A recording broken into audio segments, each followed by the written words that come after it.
L'heure est-elle à la réintégration de certains éléments on l'a dit, Tony, ces éléments, ça fait quelques matchs qui ne sont pas là et finalement, ça tourne l'OM. Est-ce que pour toi, pour commencer ce débat, il y a la question qui se pose où tu te dis non, ils sont pas là, tous, ça tourne. Tous. Pour commencer. Après, on ira un peu dans le détail. La question elle se pose forcément. Les mecs qui sont pas là, c'est ceux qui ont fait quasiment toute la première partie de saison. C'est ton capitaine. Est-ce qu'on change une équipe qui gagne ?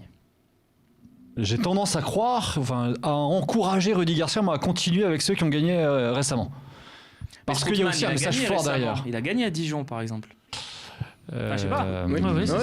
C'est sûr. Non, mais il y a un vrai problème là-dessus sur cette place. Au final, pour moi, la seule qui se discute, c'est celle du milieu de terrain. Et pour Luis Gustavo, Strootman et Sanson, ils sont trois, on va dire, pour un poste. Celui à côté de Maxime Lopez.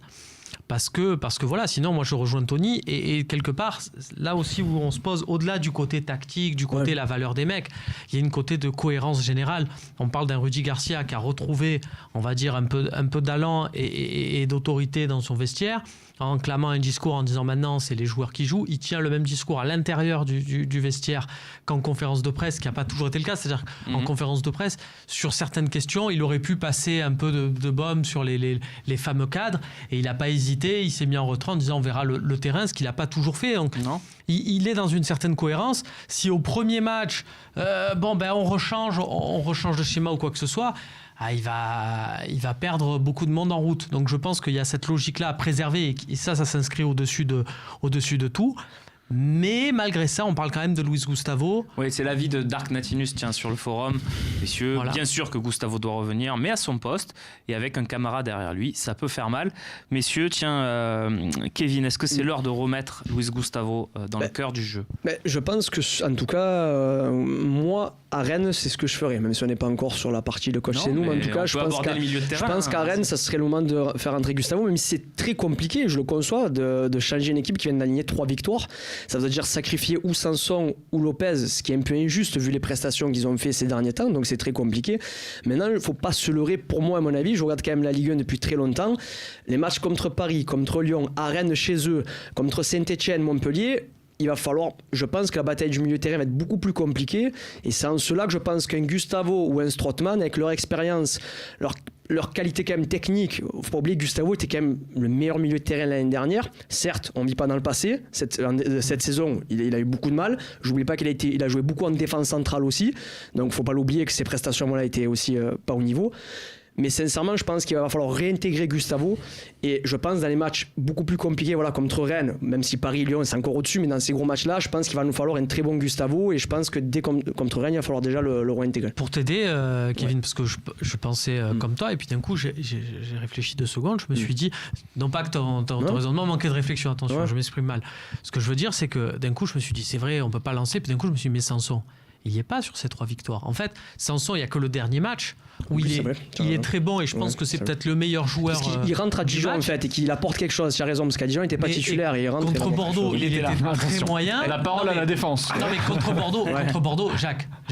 Et tu sais très bien que je l'aime, mais Morgan Sanson contre Bordeaux. Gros admirateurs de Morgan Sanson sur le plateau. Je dois constater que contre Bordeaux, qui est la première de ces 3 victoires, il était nul. C'est-à-dire que Maxime Lopez était à côté et était 3 fois meilleur.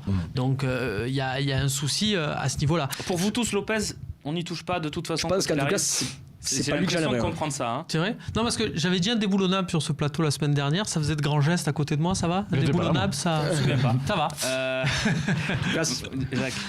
Moi, je pense que Gustavo, effectivement, c'est un très bon joueur, mais on reste toujours, ancré avec la saison passée. Il y a toujours ce Gustavo de la saison passée. On ne l'a pas retrouvé. C'est plus le même joueur. Alors attention, toute proportion gardée, je n'ai pas dit que c'était un mauvais joueur. Non. Ce n'est plus un excellent joueur. Aujourd'hui, Gustavo n'est plus indispensable. Donc je pense, à mon avis, que pour le bien du vestiaire... Je n'ai pas d'accord avec Fosséen 91, pardon, je te rends la parole, qui nous dit face à Ben Arfa, Gustavo est indispensable justement. D'accord, ok. Donc aujourd'hui, face à Ben Arfa, de ce que j'ai vu Ben Arfa, il n'est pas en forme exceptionnelle lui aussi. Donc je pense que tu démarres avec ton 11 parce qu'il faut expliquer pendant tes causeries d'avant-match que tu changes ces équipes qui ont gagné 3 fois. Certes, je rejoins Romain, contre Bordeaux, Morgan, il a été moyen, d'accord, mais je m'abrite sur ces victoires, je continue, et si à la 60e, même à la mi-temps, ça va pas, parce qu'on n'est pas obligé, c'est 14 ou 15 joueurs qui sont capables de rentrer, d'accord. Donc voilà. Mais si je vous suis là, je vous écoute, pour vous, il y a une hiérarchie qui s'établit, c'est Lopez en haut, ensuite on a Sanson Gustavo, qui se disputent la place. Ouais, je mettrais Strootman. C'est pour ça que Strootman, je n'ai pas entendu une seule fois le Strootman et Gustavo, sur les derniers matchs, il mérite quand même aussi de jouer. Strootman, on n'en a pas parlé, mais Strootman, il revient de blessure. Est-ce qu'il va être lui aussi opérationnel à 100%? C'est la question qu'on doit se poser. Aujourd'hui, on n'en parle pas parce qu'il y a cette blessure qui nous gêne un petit peu. Il était déjà en bordure de reprise dans le groupe pour le dernier match. On est 8 jours plus tard pour le match de Rennes. Il devrait être quand même opérationnel malgré tout, Jacques. Et il peut vivre ça comme une injustice aussi de sa part. Alors, parce écoute-moi, tous les joueurs vivent ça comme une injustice. Voilà, c'est ce que c'est. À un moment donné, j'ai 11 joueurs à choisir. Je leur explique, les gars, voilà, j'en ai 11 de titulaires, des gens qui commencent. Vous allez peut-être finir le match. Il y a d'autres matchs qui vont arriver. Pour l'instant, aujourd'hui, à Rennes, je pars comme ça.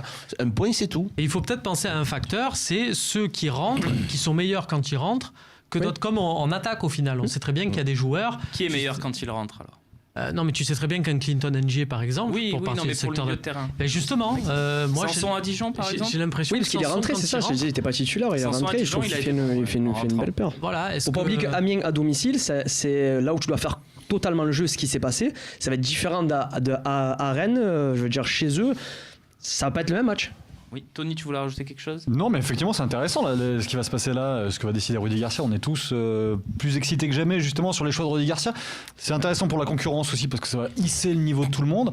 Après, sur du talent pur, c'est vrai qu'en arriver là en milieu, deuxième partie de saison et se dire qu'on a un Luis Gustavo qui est plus là, qu'un Payet est plus là, quelque part, c'est un peu triste pour le foot quand même. On va regarder un autre sondage sur Instagram, comme disent les jeunes.